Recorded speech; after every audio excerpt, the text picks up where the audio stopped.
स्वागत है आपका अपने चैनल पर। आज की बड़ी खबर के साथ एक बार फिर से आपके सामने मौजूद है, जहां पर आपको बताएंगे कृषि कानून को लेकर किसानों के रिपब्लिक डे के ट्रैक्टर रैली को लेकर इस वक्त की बेहद बड़ी खबर सामने आ रही है, जहां पर किसानों ने प्रेस कॉन्फ्रेंस के माध्यम से बड़ी जानकारी दी है और एक बड़े ट्रैक्टर रैली और ऐतिहासिक ट्रैक्टर परेड निकालने को लेकर किसानों को मिली है बड़ी सफलता। चलेंगे सभी बड़ी खबरों पर। इसी के साथ में आपको बताएंगे कृषि कानून को लेकर हो रहे ट्रैक्टर परेड को लेकर किसानों ने अपनी तैयारी जबरदस्त तरीके से शुरू कर दी है, जहां पर देश के कोने कोने से ट्रैक्टरों का आना लगातार जारी है। सभी खबरों पर चलेंगे, लेकिन उससे पहले अगर आप भी देश के किसानों के ट्रैक्टर परेड का समर्थन करते हैं और कृषि कानून को वापस लेने की मांग करते हुए एमएसपी को लीगल गारंटी देने का समर्थन करते हैं, तो इस वीडियो को लाइक करिए, लाल बटन दबाकर चैनल को सब्सक्राइब करिए, घंटी को दबाइए और कमेंट बॉक्स में जय जवान जय किसान, किसान एकता जिंदाबाद जरूर लिखिएगा। चलते हैं पहली और बड़ी खबर की तरफ, जहां पर किसानों का रिपब्लिक डे परेड 100 किलोमीटर का होने वाला है। आपको बता दें कि ट्रैक्टर रैली निकालने को लेकर नया प्लान तैयार हो गया है और दिल्ली पुलिस झुक चुकी है किसान की मांग को लेकर। किसानों की ओर से दिल्ली और एनसीआर की पुलिस के साथ मीटिंग संपन्न होने के बाद इस बैठक में गणतंत्र दिवस पर ट्रैक्टरों के साथ किसानों के दिल्ली में ट्रैक्टर परेड निकालने को लेकर इजाजत मिल गई है। इस तरह की जानकारी किसान नेताओं की तरफ से दी गई। किसान नेता दर्शन पाल सिंह ने बताया है कि हम दिल्ली के अंदर ट्रैक्टर परेड करेंगे, पुलिस अब हमें यहाँ नहीं रोकेगी। उन्होंने कहा कि हम अलग अलग 5 रूटों पर अपनी परेड निकालेंगे, परेड पूरी तरह से शांतिपूर्ण रहेगा। किसान नेताओं की पुलिस के साथ हुई बैठक के बाद किसान नेता दर्शन पाल ने कहा कि ट्रैक्टर परेड करीब 100 किलोमीटर तक चलेगी। परेड में जितना समय लगेगा वो हमें दिया जाएगा। उन्होंने कहा कि यह परेड ऐतिहासिक होगा, पूरी दुनिया देखेगी और आज परेड को लेकर अंतिम जानकारी मीडिया के माध्यम से सभी लोगों तक पहुंचा दी जाएगी। आपको बता दें कि 26 जनवरी को ट्रैक्टर परेड निकालने पर किसान अड़े हुए थे, लेकिन दिल्ली पुलिस की तरफ से इजाजत नहीं दी जा रही थी, जिसके बाद ये मामला सुप्रीम कोर्ट भी पहुंचा, जहां पर कोर्ट ने कहा कि ये फैसला अब पुलिस को लेना है, प्रशासन को लेना है कि किसको दिल्ली में आने की इजाजत मिलेगी और किसको नहीं मिलेगी।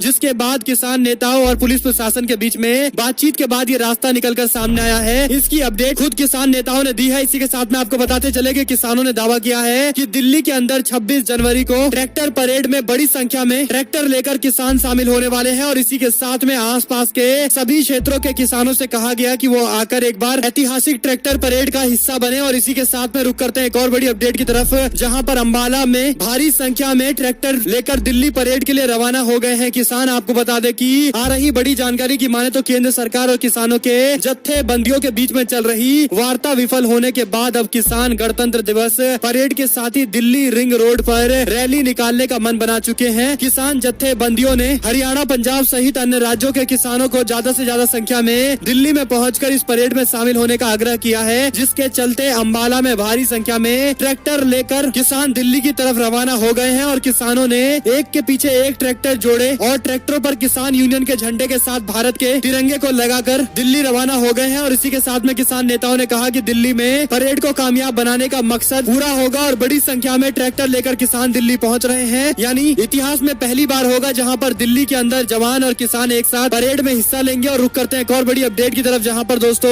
दुष्प्रचार के जरिए हमें निशाना बनाया जा रहा है। अदालत में अडानी समूह की तरफ से जानकारी दी गई है। आपको बता दें कि अरबपति उद्योगपति गौतम अडानी की अगुवाई वाले अडानी समूह ने दुष्प्रचार और दुर्भावना के प्रति झूठे ऑनलाइन अभियान के जरिए उनको निशाना बनाने का आरोप लगाया है। समूह ने शनिवार यानी बीते दिन कहा कि वो अपनी हितों की रक्षा के लिए कार्रवाई करेंगे और अदालत में जाएंगे, मामला दर्ज कराएंगे। और इसी के साथ में एक और अपडेट की माने तो बेहतर इलाज के लिए लालू प्रसाद यादव को दिल्ली शिफ्ट किया गया है। आपको बता दें कि झारखंड के रिम्स में चल रहे इलाज के दौरान उनकी तबीयत खराब होने की जानकारी मिली थी, जिसके बाद अनंत फानन में तेजस्वी यादव बिहार से झारखंड रवाना हो गए और लालू यादव से मुलाकात की है। इस दौरान राबड़ी देवी समेत लालू प्रसाद यादव के करीबी लोग भी मौजूद थे। इस दौरान आपको बता दें कि ट्विटर से लेकर कई जगह सोशल मीडिया पर ट्रेंड चलता रहा और लोगों ने ये मांग की है कि लालू यादव को रिहा कर देना चाहिए। आपको बता दें कि अब उनको दिल्ली के एम्स अस्पताल में पहुंचाया गया है, जहां पर सांस लेने में हो रही तकलीफ की शिकायत की जांच की जाएगी और इसी के साथ में उनके इलाज को लेकर पूरी तैयारी कर ली गई है। आपको बता दें कि बीते दिन एयर एम्बुलेंस के माध्यम से लालू यादव को दिल्ली पहुंचाया गया था। और इसी के साथ में एक और अपडेट की तरफ रुक करते हैं, जहां पर दिल्ली के अंदर होने वाले ट्रैक्टर परेड को लेकर पंजाब व हरियाणा के किसान 30,000 से ज्यादा ट्रैक्टर लेकर परेड करने वाले हैं। कुल मिलाकर भारतीय किसान यूनियन एकता उग्रह के महासचिव सुखदेव सिंह ने कहा कि ट्रैक्टर पर यूनियन के झंडे के साथ पोस्टर होंगे और जिन पर किसान एकता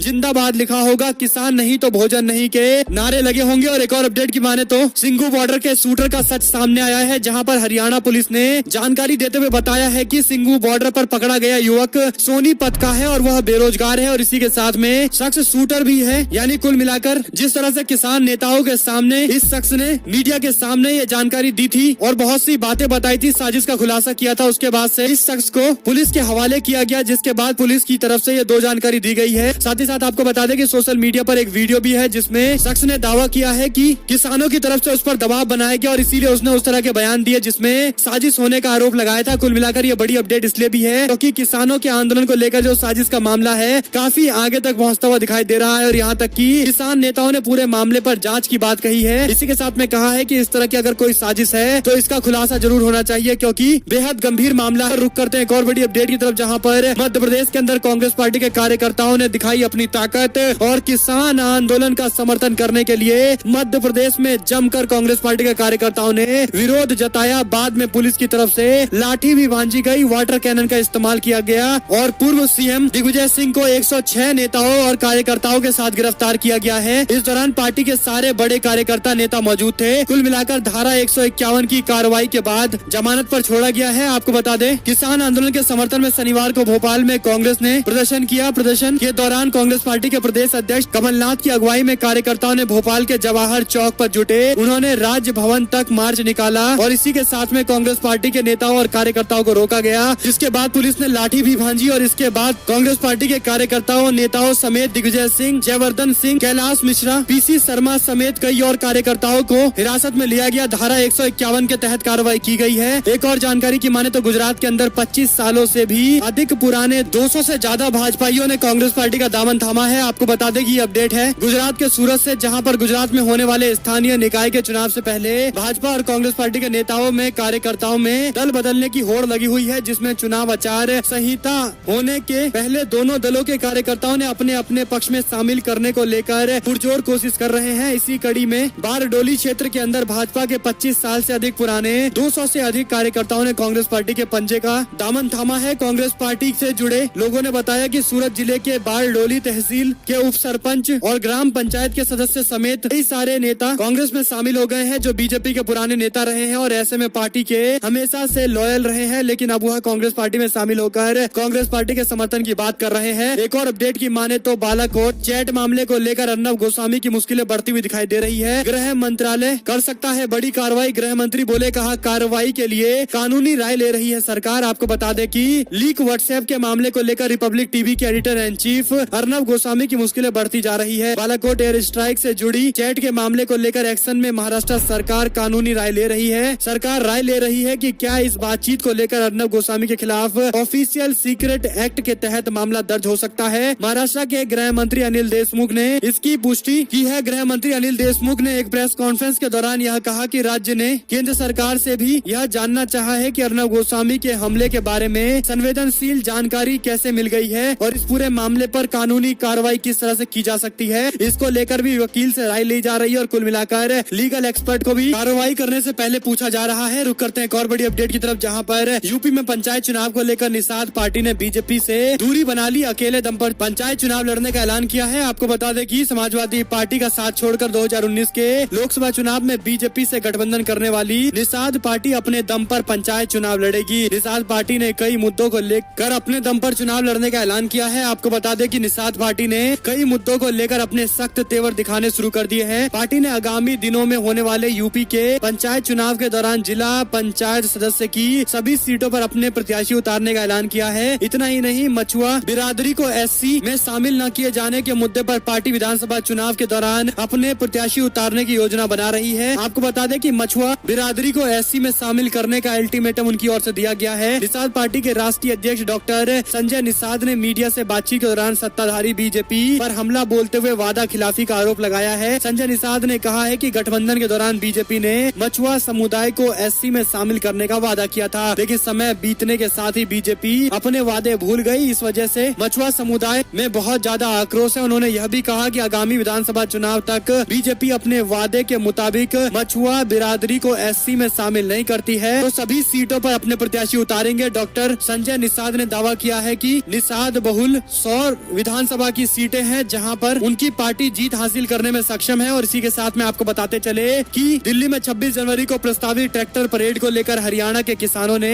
बड़े स्तर पर तैयारी कर रखी है। जिंद जिले के बड़ौदा गाँव ने 35 लाख रुपए इकट्ठा किए हैं ताकि ट्रैक्टर परेड में होने वाले खर्च या किसी भी प्रकार के नुकसान की भरपाई की जा सके। गाँव के किसानों ने बताया कि 24 जनवरी को दिल्ली कूच करेंगे और इस दौरान अगर किसी के साथ कोई अनहोनी होती है तो गाँव मिलकर सहयोग करेगा, इसकी भरपाई करेगा। और इसी के साथ में आपको बताते चले कि किसानों ने शांतिपूर्ण आंदोलन करने का भी ऐलान किया है। रुक करते हैं एक और बड़ी अपडेट की तरफ, जहां पर पश्चिम बंगाल में ममता बनर्जी और प्रधानमंत्री नरेंद्र मोदी एक बार फिर से आमने सामने आते हुए दिखाई दिए। जहां पर नेताजी सुभाष चंद्र बोस की 125वीं जयंती के मौके पर प्रधानमंत्री नरेंद्र मोदी पराक्रम कार्यक्रम में सम्मिलित होने के लिए पहुंचे थे, जहां पर ममता बनर्जी भी पहुंची। और ममता बनर्जी जैसे ही मंच पर भाषण देने के लिए उठी, वैसे ही बीजेपी नेताओं की तरफ से नारे लगाने शुरू कर दिए गए। और इस बीच ममता बनर्जी ने अपनी नाराजगी जाहिर करते हुए कहा कि पहले आप आमंत्रित करवाते हैं, उसके बाद इस तरह से अपमान करते हैं, ऐसा बिल्कुल ठीक नहीं है। और इसी के साथ उन्होंने कहा कि सरकारी कार्यक्रम में इस तरह के नारेबाजी नहीं होनी चाहिए, क्योंकि ये कोई किसी पार्टी की रैली नहीं है बल्कि एक सरकारी कार्यक्रम है। और इसी के दौरान उन्होंने कहा कि मैं अब आगे बातचीत नहीं करूंगी। और इसी के साथ में उन्होंने जय हिंद जय बांग्ला बोलकर अपने भाषण को विराम दे दिया। और इसी के साथ में चलते हैं एक और बड़ी अपडेट की तरफ, जहां पर कांग्रेस पार्टी के नेता भूपेंद्र सिंह हुड्डा का बयान, कहा किसान आंदोलन को कांग्रेस का समर्थन है, आंदोलन का नेतृत्व कांग्रेस पार्टी नहीं कर रही है। उन्होंने ऐलान करते हुए जानकारी दी है। और इसी के साथ में ये बताया है, हरियाणा के पूर्व मुख्यमंत्री भूपेंद्र सिंह हुड्डा ने रोहतक स्थित अपने आवास पर पत्रकारों से बातचीत करते हुए भारतीय जनता पार्टी की सरकार पर निशाना साधते हुए कहा कि सरकार हर फैसला जन विरोधी ले रही है, जिससे प्रदेश के अंदर हर वर्ग में परेशानी है। हुड्डा ने कहा कि किसानों को किसी भी प्रकार के आंदोलन में हिंसा का सहारा नहीं लेना चाहिए, क्योंकि हर एक लड़ाई अहिंसा तरीके से जीती जा सकती है। और इसी के साथ में हुड्डा ने वादा किया है कि प्रदेश के अंदर कांग्रेस पार्टी की सरकार आने पर आंदोलन में मृत्यु प्रत्येक परिवार और किसानों के परिवार को मुआवजा और नौकरी दी जाएगी। उन्होंने कहा कि वह किसानों के आंदोलन का समर्थन कर रहे हैं, न कि उसका नेतृत्व कर रहे हैं। उन्होंने आह्वान किया है कि गणतंत्र दिवस गौरव का दिवस है, प्रत्येक व्यक्ति को उल्लास के साथ इसे मनाना चाहिए। सिंघू बॉर्डर पर आंदोलन के बीच में संदिग्ध युवा पाए जाने को लेकर उन्होंने टिप्पणी करने से इनकार कर दिया। इसी के साथ में एक और अपडेट है, जहां पर आपको बताते चले कि बिहार के पूर्व सीएम लालू प्रसाद यादव को एम्स में भर्ती कराया गया है। वहीं पर दिल्ली में उनको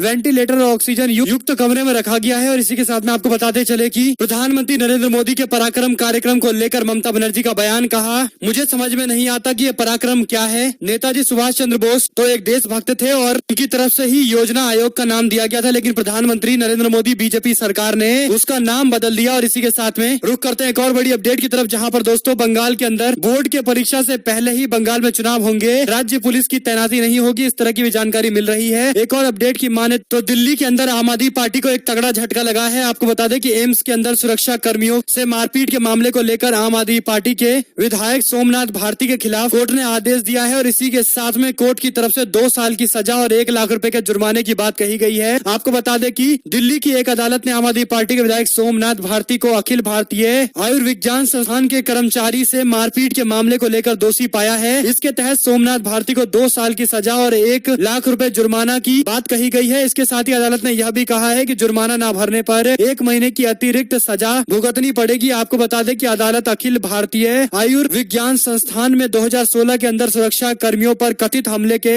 संबंधित मामले की सुनवाई कर रहे थे और इस दौरान 505 और 153 के तहत मामला दर्ज कराया गया था। एक और अपडेट की माने तो अपनी हरकतों से बाज नहीं आ रहा चीन, एलएसी पर भारतीय सेना की जासूसी कर रहा है, खुफिया एजेंसी ने अलर्ट भेजा है। और इसी के साथ में काफी गंभीर मामला है, जहां पर चाइना और भारत के साथ में लगे हुए बॉर्डरों पर खासकर एलएसी के कई हिस्सों पर चाइना की तरफ से लगातार निगरानी की जा रही है। और भारतीय सेना को लेकर भी ये बड़ा खुलासा खुफिया एजेंसी की तरफ से हुआ है, यानी कुल मिलाकर अलर्ट पर है, भारतीय सेना को रखा गया है। क्योंकि जिस तरह से चाइना भारत के जवानों की जासूसी कर रहा है, उससे स्पष्ट होता है कि चाइना का मंसूबा बिल्कुल भी ठीक नहीं है। और भारत के प्रति जिस तरह से उसने तकरीबन 1 साल से जो कार्रवाई शुरू की है और जिस तरह से भारत पर दबाव बनाने की कोशिश कर रहा है, उसके बाद से चाइना को लेकर भारत सरकार को कुछ सीरियस कदम उठाने चाहिए। क्योंकि इस तरह से चाइना लगातार भारत पर दबाव बना रहा है, यहाँ तक कि भारत की सैन्य ताकत को भी परखने का प्रयास कर रहा है। और इसी के साथ में आपको बता दें कि बिहार के अंदर बीजेपी के विधायक ने सुरक्षा को लेकर आईजी को लिखा है पत्र, कहा जेडीयू विधायक से जान का खतरा है। आपको बता दें कि बीजेपी के विधायक ने जेडीयू के विधायक गोपाल मंडल से जान माल का खतरा बताया है और सुरक्षा की मांग की है। बीजेपी विधायक की माने तो गोपाल मंडल ने उन्हें अपने क्षेत्र तक सीमित रहने की चेतावनी दी है। दरअसल ये मामला है भागलपुर का, जहां पर अपनी हरकतों की वजह से अक्सर विवादों में रहने वाले भागलपुर के गोपालपुर विधानसभा के जेडीयू के विधायक गोपाल मंडल एक बार फिर से सुर्खियों में है। इस बार उन्होंने धमकी देने का आरोप लगाया है। यह आरोप और किसी पर नहीं बल्कि भागलपुर के बीरपुर विधानसभा से बीजेपी के विधायक पर लगाया है। बीजेपी के विधायक इंजीनियर शैलेंद्र ने गोपालपुर विधायक से जान माल का खतरा बताया है और इसी के साथ में आईजी को पत्र लिखकर अतिरिक्त सुरक्षा की मांग की गई है। और एक और अपडेट की माने तो मध्य प्रदेश की विधानसभा ने विशेष अधिकार हनन का नोटिस कांग्रेस पार्टी की तरफ से दिया गया है। आपको बता दें, मध्य प्रदेश विधानसभा का शीतकालीन सत्र कोरोना महामारी को जिम्मेदार ठहराते हुए स्थगित करने का मामला एनडीटीवी की तरफ से दिखाया गया, जिसको लेकर अब कांग्रेस पार्टी ने शनिवार यानी बीते दिन विशेष अधिकार हनन का नोटिस दिया है। दरअसल 28 दिसंबर को आयोजित होने वाले मध्य प्रदेश के विधानसभा सत्र के सर्वदलीय बैठक में निरस्त करने का फैसला लिया गया था। कई अखबार में खबर छपी थी और विधानसभा के अंदर 34 कर्मचारी कोरोना पॉजिटिव पाए गए थे। जब इस मामले की तह तक पहुंचा गया तब पता चला कि कोरोना संक्रमित के रूप में दिखाए गए ज्यादातर लोग विधानसभा के कर्मचारी ही नहीं थे और कई लोगों की आरटी-पीसीआर रिपोर्ट अगले 2 दिनों तक नेगेटिव आई थी। कुल मिलाकर ये बड़ी अपडेट है, जहां पर इस पूरे मामले पर जांच होनी चाहिए और पता करना चाहिए कि आखिर विधानसभा का सत्र क्यों नहीं बुलाया गया था। रुक करते हैं एक और बड़ी अपडेट की तरफ, जहां पर बंगाल के अंदर ममता बनर्जी के सामने नारेबाजी को लेकर नुसरत बोली, कहा राम का नाम गले लगाकर बोलो, गला दबाकर मत बोलो। कुल मिलाकर बंगाल की राजनीति में भारतीय जनता पार्टी के कार्यकर्ताओं के नारे को लेकर जिस तरह से टीएमसी के नेता रिस्पॉन्स कर रहे हैं, उसके बाद से राज्य के अंदर सियासत लगातार गर्म होता हुआ दिखाई दे रहा है। रुक करते हैं एक और बड़ी अपडेट की तरफ, जहां पर जौहर यूनिवर्सिटी की लड़ाई में कूदे कांग्रेस पार्टी के नेता इमरान प्रतापगढ़ी आजम खान ने जिन्हें आशीर्वाद दिया था वह भी साथ में नहीं है। इस तरह से उन्होंने समाजवादी पार्टी पर सीधा निशाना साधा है। समाजवादी पार्टी के नेता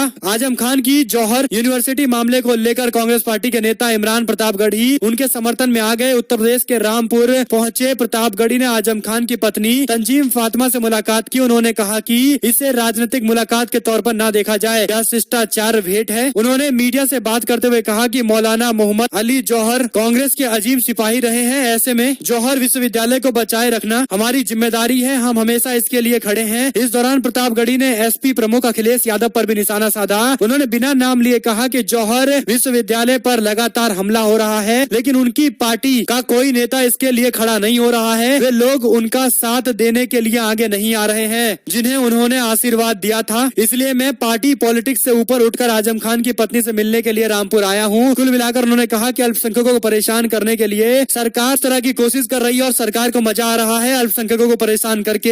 एक और अपडेट की माने तो जम्मू कश्मीर के अंदर किसान आंदोलन का समर्थन हुआ है और इस दौरान राजभवन के बाहर भी प्रदर्शन हुए हैं। दरअसल दोस्तों, नए कृषि कानून को लेकर जम्मू कश्मीर से विरोध की खबर सामने आ रही है, जो एक बड़ी खबर इसलिए भी है क्योंकि जम्मू कश्मीर में इस तरह की राजनीतिक गतिविधियां लोकतंत्र के लिए शुभ संकेत है और इस तरह से कृषि कानून को लेकर किसानों को समर्थन मिलना यह दिखाता है कि किसानों की बात दूर दूर तक लोगों तक पहुंच रही है और दूर दूर से लोग समर्थन देने को तैयार हैं। इसी के साथ में किसान आंदोलन में हिंसा की साजिश करने वाले शख्स को लेकर कई सारे राजनीतिक पार्टियों ने अपनी टिप्पणियां की है और इस पूरे मामले की गहन जांच करने की बात कही है। इसी के साथ में आपको बताते चले कि आम आदमी पार्टी के विधायक का आरोप, कहा यूपी में राजा की तरह शासन चला रही है योगी सरकार, कानून व्यवस्था का तो कोई नाम ही नहीं है। और इसी के साथ में रूस के राष्ट्रपति पुतिन को लेकर भी एक अपडेट है। आपको बता दें कि दुनिया के बड़े बड़े नेता जो चुनाव हाल फिलहाल में हार चुके हैं, चाहे अमेरिका के राष्ट्रपति डोनाल्ड ट्रंप हो या फिर जापान के प्रधानमंत्री शिंजो आबे हो, अब एक बड़ा बदलाव रूस के अंदर होता हुआ भी दिखाई दे रहा है, जहां पर रूस के अंदर एक बड़े नेता है नवलेनी, जिनकी गिरफ्तारी को लेकर रूस में लगातार संग्राम है और प्रदर्शन कर रहे हैं सैकड़ों लोग। आपको बताते चले रूस के अंदर व्लादिमीर पुतिन का जबरदस्त विरोध हो रहा है, जिन्होंने कई सारे कानून में बदलाव किए हैं और अपने आप को कानून से ऊपर कर लिया है। इस तरह से रूस के अंदर भी तानाशाही को लेकर जबरदस्त विरोध चल रहा है। आपको बताते चले कि ये सारी बड़ी अपडेट आ रही थी, जिसकी जानकारी हमने आप तक पहुंचाई है। अगर आपको एक भी खबर अच्छी लगी हो तो इस वीडियो को लाइक करिएगा। साथ ही साथ आपको बता दें कि राहुल गांधी तमिलनाडु पहुंचे हैं, जहां पर 5 राज्यों के चुनाव को लेकर सक्रियता दिखा रहे हैं और इसी के साथ में तमिलनाडु में राहुल गांधी ने मोदी सरकार पर तमिल भाषा और संस्कृति का सम्मान नहीं करने का